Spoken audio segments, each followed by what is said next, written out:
그리고 말씀하시죠. 법조인 위치 확인 시도를 했다는 것은 사법권의 독립을 침해했다고 하는데 여기서 또 제일 중요한 정치인 위치가 빠졌어요.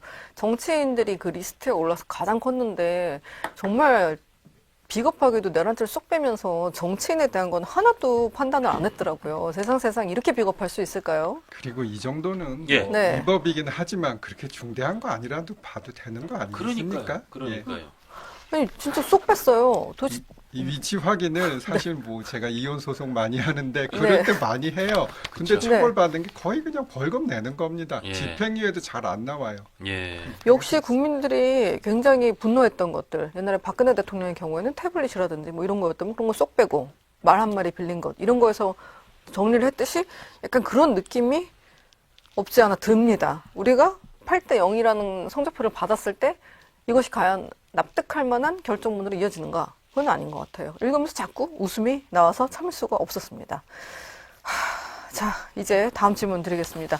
자, 이런 선고를 보수가 받아들일 수 있을까요? 흠결이 없는 판결문, 결정문이었다고 보시는지 궁금합니다. 저는 뭐 아까 말씀드렸듯이 8대 0으로 하고 게다가 사실관계 인정도 이렇게 한쪽 편만 들어주는 내용으로 해갖고는 보수가 이거를 승복하기는 쉽지 않겠죠. 근데 뭐 승복을 안 할 방법은 방법이 없을 거고 없으니까. 이제 네. 비판을 받고 헌재가 굉장히 공격을 받을 수 있고 저는 그래야 헌재가 좀 나중에 헌법이 개정되든가 해서 다른 기관에서 이걸 했으면 좋겠다는 생각이 들어요. 예. 우리 이제 허용 교수님도 그렇고 뭐 헌재 가루론 이런 얘기를 했잖아요. 저는 뭐 물리적으로 부시자는 얘기 절대 아니고 무슨 뭐 헌법 개정이나 이런 걸 통해서 다른 기관에서 해야지 너무 정치성을 좀 가진다 이런 느낌이 들고 또 하나 이제 이건 뭐 좀 조심스럽긴 한데 좌파에서는 정말 극좌 재판관을 임명하는데 우파에서는 그냥 뭐 무난한 이런 사람들을 찾는 것 같아요. 정말 좌파 극좌 재판관에 대항할 수 있는 좀 대가 센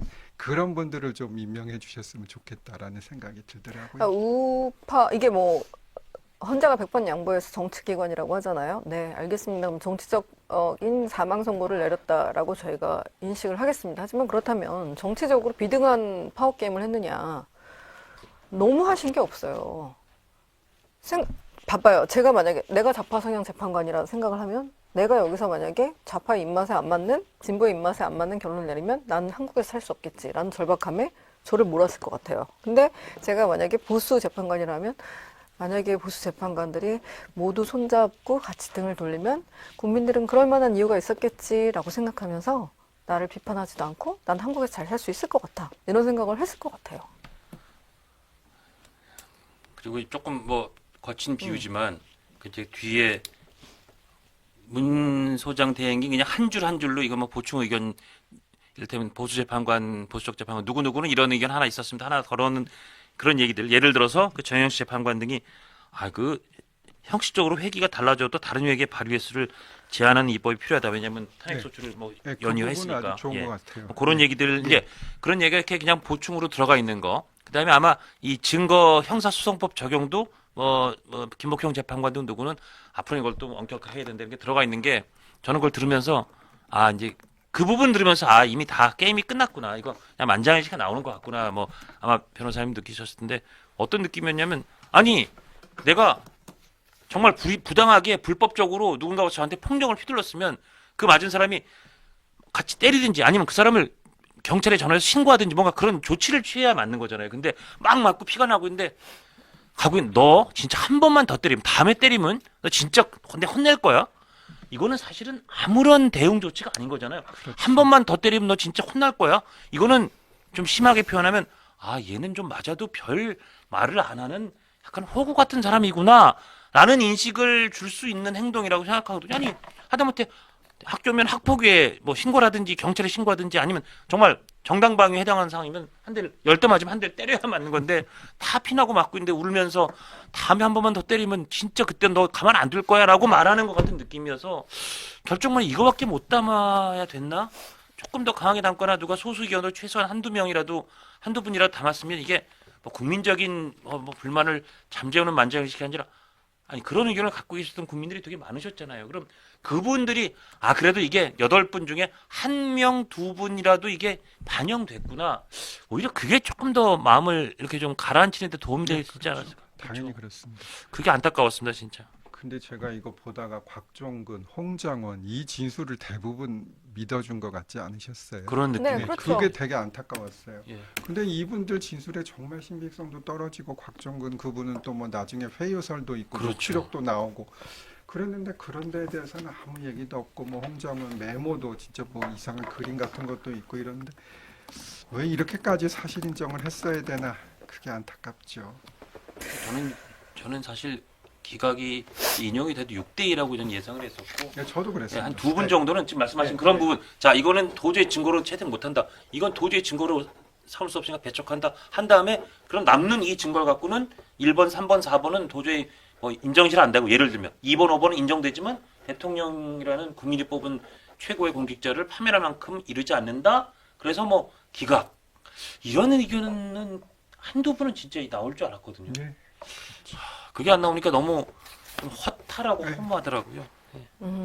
자, 왜 그렇게 6대의 의견이 안 나왔을까요? 함께 가기로 약속을 하면서 누가 먼저 이렇게 입장을 바꿨는지 이런 것들을 철저하게 막기 위한 거겠죠. 결국 헌재는 국민보단 자기 자신이 더 소중했다라고 보면 될 것 같습니다. 헌재는 왜 있는 걸까요? 없어져도 되지 않나요? 그러니까 그게 예. 더 좋을 것 같긴 합니다. 예. 왜 있는 거죠? 헌재 네. 없으면 결국 대법원이 같이 해야 되는 거죠. 네, 뭐 특허법원으로. 대부분이 할 수 있겠죠. 예, 예. 예, 그냥 이거 빨리 개헌해가지고 없앴으면 좋겠습니다. 네, 왜 있는지 모르겠습니다. 괜히 보완한다고 이렇게 다들 기자들만 힘들게 하고 8분들이 계속 무슨 말씀을 하시는지 결국은 그분들이 이제 이진숙 방통위원장 하면서 4대 해사를 해가지고 이제 그대로 그 내부 갈등을 표출하면서 많은 비판을 받았잖아요. 헌재는 정치기관이구나. 그 과정을 거쳐서 대동단결하기까지 그때까지 시간이 오래 걸렸던 것은 아닌가 하는 생각을 해보았습니다. 근데 이렇게 재판을 하려면 예. 왜 그렇게 불공정하게 하고 또 법도 어기고 너무 네. 신속성에만 치우치고 또 절차적 권리를 보장하지 그렇죠. 않고 차라리 이렇게 결론을 낼 수도 있어요. 그건 뭐 그분들 권한이니까. 그렇지만 제가 법원에서 이제 소액 사건이라 그러면 3천만 원 이하인데 100만 원짜리 사건을 해도 재판을 판사들이 이렇게 안 합니다. 그렇죠. 예? 정말 제가 보기에는 우리나라에서 제가 본 제일 불친절하고 절차적 권리를 보장 안 하고 법을 어기고 시간도 제한을 하고 이런 재판을 했어요. 우리나라 최고 공직자인 대통령을 파면하는데 그 절차의 불공정성 또 결과도 뭐 그분들 권한이지만 거기 써 있는 걸 보면 불공정하게 느낄 수 없는 부분이 너무 많다는 게 제일 안타까운 거예요. 예. 그러니까 한눈 가리고 쓴 판결문인데 우리가 보수가 이런 일을 당하면서 납득할 만한 종이 문서 쪼가리조차 받지 못하느냐 이 부분에 대해서는 짚어볼 수 있는 거죠. 누가 뭐 승부 안 한다고 했어요? 승부 우리는 품격 있는 보수니까. 근데 품격이 있기 때문에 범법자에 대해서는 욕 많이 하는 분에 대해서도 뭐라고 할 건지 궁금하네요. 네. 아니 원래 재판에서 판사님이 더 잘하시겠지만 진짜 엄하게 벌할 때 사실 얘기도 들어주고 조금 온화하게 예, 그렇게 받아주고 합니다. 예, 그다음에 예. 그냥 확 세게 하고 오히려 네, 맞습니다. 약간 좀 강하게 엄하게 얘기하고 막 말로 사람을 좀 비판하고 피고인을 비판할 때는 차라리 그렇게 하고 집행유예 나가고 예, 뭐 선처해 줍니다. 그러니까요. 예. 근데 이번엔 그렇게 몰아치고 말씀하신 것처럼 세계 어디에도 유례가 없는 것 같은 초식의 재판까지 하면서 아니 어떻게 저희 피고인인데 피고인이 할 얘기가 훨씬 많을 텐데 거기 여기 똑같이 45분 넘기면 안 돼요. 3분? 3분도 못 줘. 이렇게 한 다음에 30일 훨씬 넘게 끌길래 그럼 그렇지. 그렇게 재판을 이상하게 진행하더니 몰아치더니 이게 사달이 났구나. 네. 거기에 재판관들 몇 분이 절차에도 문제를 삼았고 사실관계도 문제 삼았구나. 근데 결정문이 이렇게 나오니까 이게 좀 근데 저는 참. 조금 안 좋은 느낌을 받았던 게 뭐 어떤 사항에 대해서 결정을 하면서 만장일치로 평의해서 정했다 이랬단 말이에요. 네. 근데 그걸 들으면서 우파 재판관들이 왜 거기에 동의를 해주셨을까? 초반에 그 이런 절차 생각을 관련된 했어요. 그쵸. 예. 예. 그러니까 뭐 윤 대통령이 직접 신문하게 못한 부분 같은 그렇죠. 거 있잖아요. 예. 그것도 다 만장일치로 평의해서 정했다 이랬단 말이에요. 근데 제 상식으로는 그럴 수가 우파 없는, 재판관들은 그렇게 해주시면 안 되죠. 예. 그리고 한 번은 정영식 재판관께서 그 증거 능력에 관해서 그 말씀을 그분이 하셨어요. 네. 그러니까 검사 작성 증거 피의자 신문 조서를 부동의해도 증거로 사용할 수 있다. 그래서 그때 조금 맞아요. 싸하긴 했었죠. 그렇습니다. 예. 역시 정형식님의 보충 의견은 일사 부재의 원칙, 탄핵 관련해서 횟수 조절하자 그 부분이었거든요. 그 형사재판 과정에서 문제점은 조한상 그리고 김복현님이 하셨는데 정형식님은 처음부터 저쪽이었구나. 증거 능력에 문제가 없다 그렇게 이제 보시는 거겠죠. 네. 근데 이게 하여간 헌법재판의 성질에 반하지 않는 이상 뭐 형사 사건을 준용한다 이렇게 돼 있단 말이에요. 근데 그 성질이라는 거를 너무 일관성이 없고 본인들이 그냥 하고 싶은 대로 이렇게 적용을 하셨다는 생각이 들어요. 그러니까 헌법 재판의 성질이란 게 모든 문을 열 수 있는 마스터 키처럼 그냥 사용되는 것 같아요. 네, 그래서 제가 성질 무세라는 말을 했지 않습니까? 앵무새처럼 뭐가 다 있으면 다 성질이란 얘기를 갖다 대고 거기다 판단을 한다. 그렇지만 그게 아니죠. 무엇보다도 중요한 재판이고 단심제고 또 파면이라는 중한 결과. 그러면 형사 재판보다도 더욱 엄격하게 하는 게 그게 맞죠. 당연히 맞죠. 그렇죠. 그건 누가 생각해도 그런데 정말 너무 완화한 게 너무나 많다는 거예요. 저 형배님은 헌재 소장이 될 수 있습니까? 그 많은 문제에도 불구하고, 네. 뭐 누군가 임명을 하면 또 될 수도 있는 거 아니겠습니까? 예. 60일 내에 뽑힌 대통령이 뭐 이를테면 문영배 소장을 다시 헌법재판관으로 재지명해서 소장으로 하면 되는 거죠. 되는 거겠죠. 예. 예. 할 수는 있죠. 예. 그런 소설을 보시고, 그런 독후감을 올리시고, 그리고 또 그런 사이트에 들락날락 거리셨는데, 괜찮은 거죠? 맡겨도 되는 거죠, 헌재? 뭐 그거를 이유로 뭐 징계를 받거나 하지 않는 이상 그렇죠. 법적인 하자 사유는 없겠지만 뭐 네. 우파 국민들이 그런 분이 소장이 되면 뭐 존경할 수는 없겠죠. 그렇죠.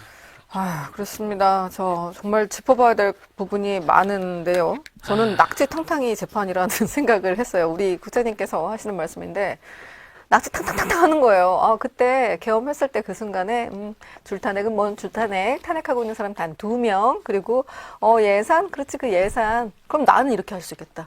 예산을 줄였어.